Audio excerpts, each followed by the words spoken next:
သာသနာရဲ့အဖဖြစ်တော်ဟောဖျားကြီးကျေးဇူးတော်ပထမအခြေပြုမယ်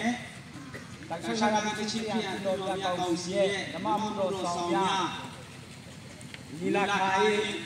မုတ်ဘူးအမီတော်တာတော်တာရှိတော်မူတော်နာမ၌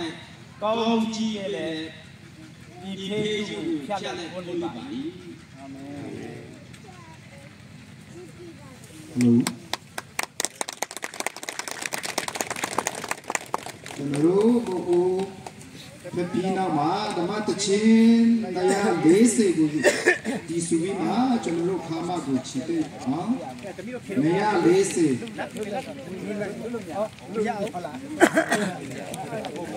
ပြန်ရမို့ဟာလောဖာယာလူများလုံးပြေ